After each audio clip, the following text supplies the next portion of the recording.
Okay.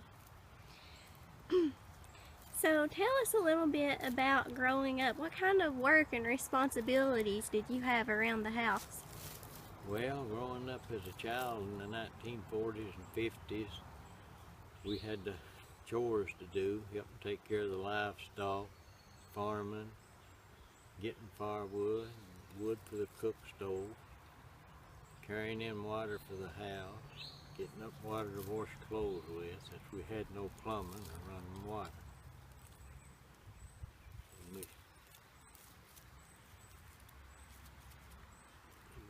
That was about it, I guess. How about school? Can you tell me about where you went to school at?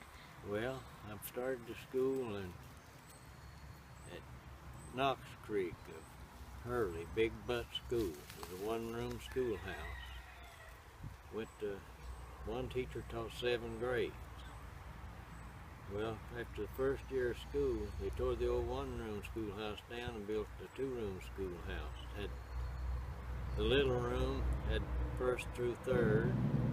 The big room had 4th through 7th with 2 teachers. What kind of supplies did you have for school? Oh, we didn't get much. We get a pencil, and we had to make sure we didn't break it. Take real good care of it, and make it last as long as we could. And we'd get a little binder of paper, Blue Horse paper, and we wouldn't carry it all with us. We just take the 3 or 4 sheets, whatever we thought we needed for that day, because we didn't want to be wasteful. We didn't want anything to happen to it. How about your lunch? How did you pack lunch, and what did you usually take? Well, usually we would carry milk and cornbread in a 4-pound lard bucket. Sometimes we'd have something a little different, but mainly that's what we carried most of the time. What did you wear to school? We wore bibbed overalls and work shoes and an old cotton shirt. So when you weren't in school and when you weren't working, what did you do for fun?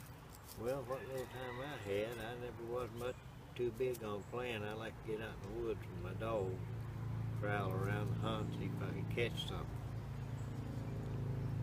And they let you go hunting by yourself?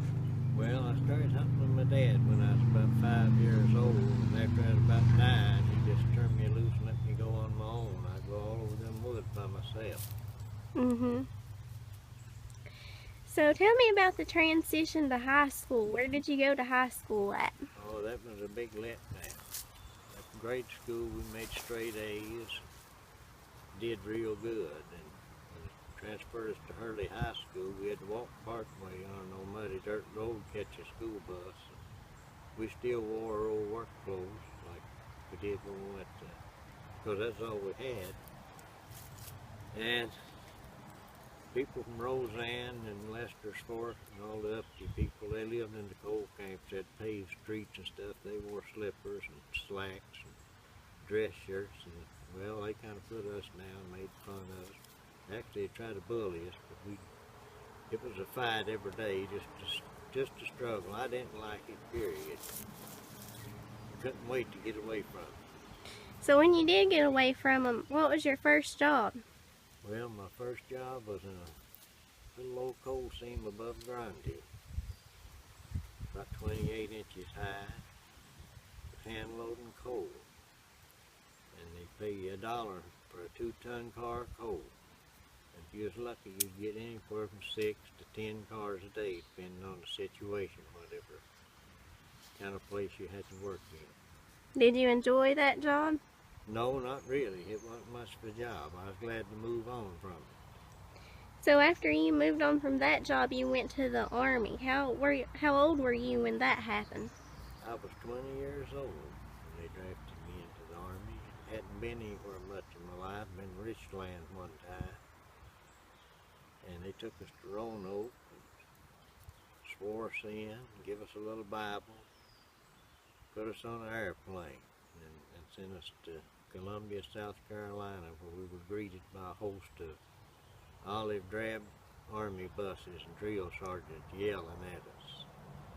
And they took us on up to Fort Jackson, South Carolina, where we did our basic training. And the Army then was a lot different than it is now as far as the training and things, right? Could you tell us about that? Oh yeah, it was different daylight and dark. We didn't have tennis shoes and shorts to run in and train in. We trained in full combat gear. Mm-hmm. We'd run a mile before breakfast with a full backpack. And I guess you met a lot of people from different walks of life in the Army. People from everywhere in the world, Puerto Rico, all the way from Florida to Maine, Washington State to